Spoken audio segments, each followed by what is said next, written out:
Ciao, ho voluto sperimentare un po' con le pens su tessuti elasticizzati. Finora ho creduto che lavorare con tessuti di questo tipo fosse la scelta migliore proprio per evitare di complicarsi la vita con cartamodelli e pens. Però mi sono resa conto che per avere una vestibilità migliore ed evitare alcune antestetiche piegoline, forse sarebbe stato meglio dare una possibilità alle pens.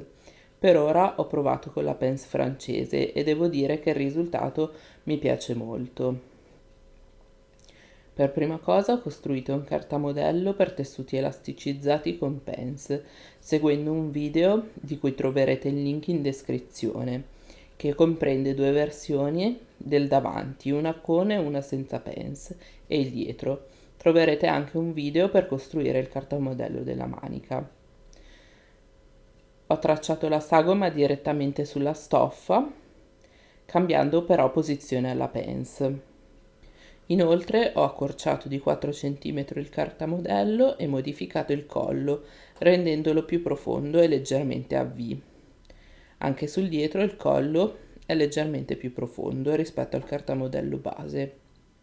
Per la manica invece l'unica modifica è stata quella di allargarne un po' il giro polso, di 6 cm più o meno, e verso la fine del video capirete il perché.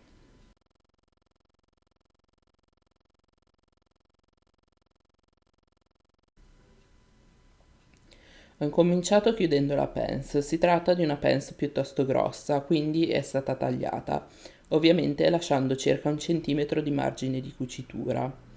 Quindi bisogna sovrapporre le due parti della pens dritto contro dritto, unendola con qualche spillo, e poi cucire sul rovescio. Io ho utilizzato un punto dritto.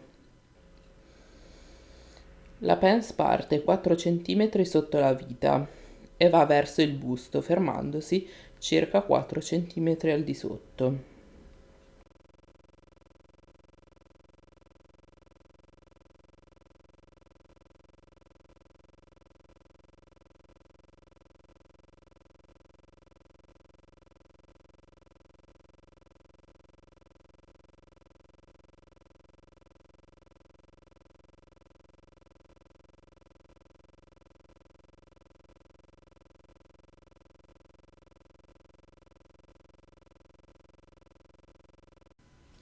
Qui vediamo le due pens chiuse.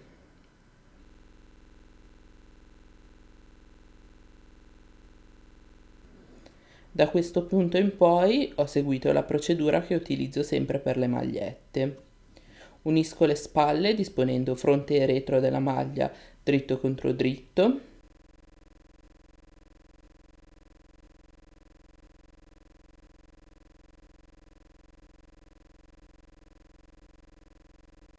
e cucio sempre con un punto dritto. Stessa cosa per l'altra spalla.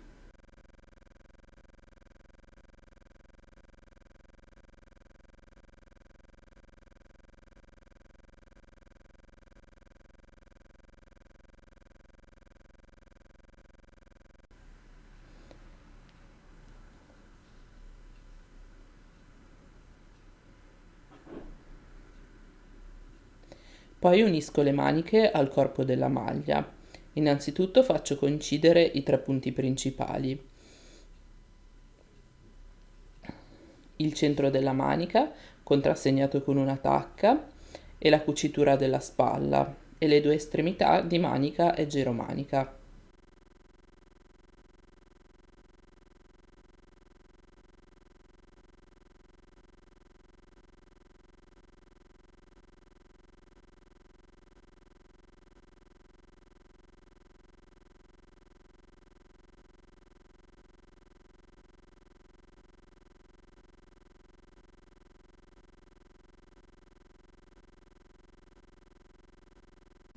Per comodità ho aggiunto qualche altro spillo e ho cucito con un punto per tessuti elasticizzati. E quando arrivo all'altezza della cucitura della spalla, controllo che i margini di cucitura siano aperti e ben piatti.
Ora, con una lunga cucitura continua, chiudo le maniche e i fianchi, partendo dai polsi, passando per l'ascella dove verifico che i margini di cucitura siano appiattiti il più possibile e arrivo fino all'orlo in basso. Ho utilizzato un punto dritto.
Per le rifiniture ho ripiegato il tessuto verso il rovescio di circa 1 centimetro e ho fissato con degli spilli.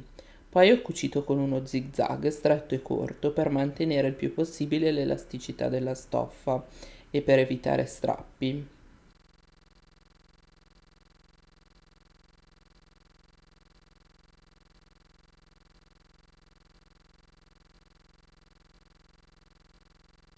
Qui vediamo l'orlo del collo, ma il procedimento è lo stesso anche per le maniche e il fondo della maglietta.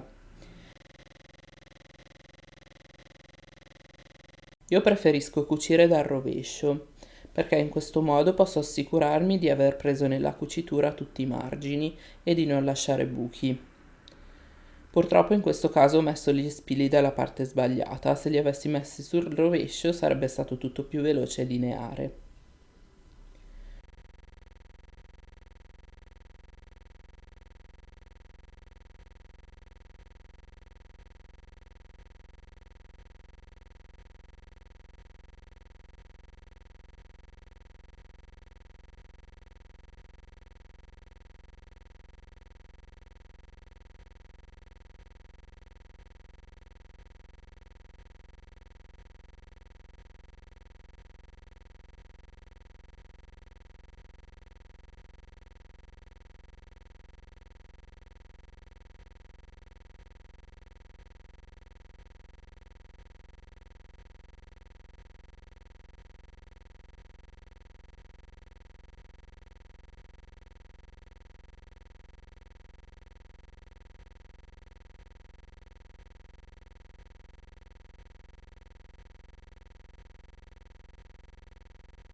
Ultimo passaggio facoltativo sarà una decorazione ai polsi, appena sopra l'orlo. Si tratta di una sorta di treccina che oltre ad essere molto carina farà anche un po' da elastico ed è per questo motivo che ho lasciato i polsi più larghi rispetto al solito.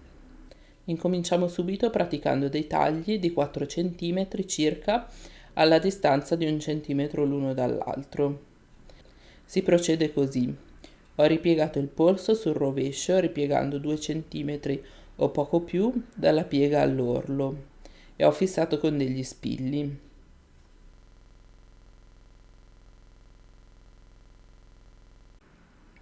Tagliando sulla piega otterremo un taglio di circa 4 cm e inoltre potremo controllare di non tagliare lo zig-zag che forma l'orlo.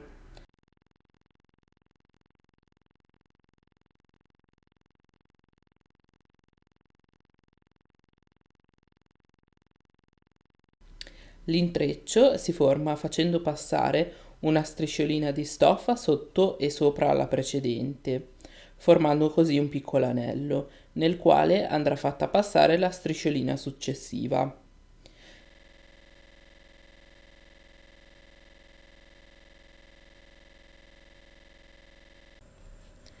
I tagli sono alti circa 4 cm e fatti alla distanza di 1 centimetro l'uno dall'altro.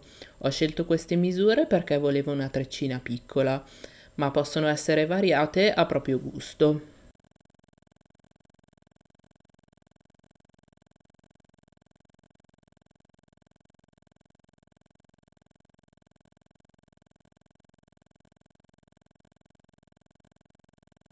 Io ho incominciato dalla cucitura della manica per nascondere meglio la fine nel caso fosse venuta un po' male.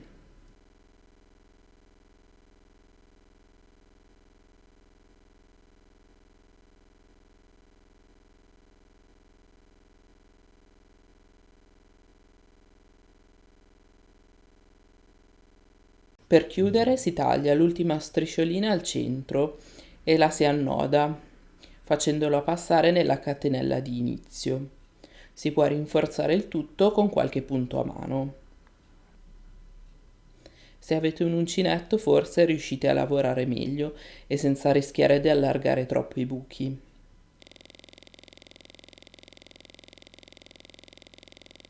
Grazie a tutti per aver guardato il mio video. Fatemi sapere cosa ne pensate della Pence francese e se avete intenzione di provarla. E cosa ne pensate della treccina ai polsi. Un saluto e alla prossima!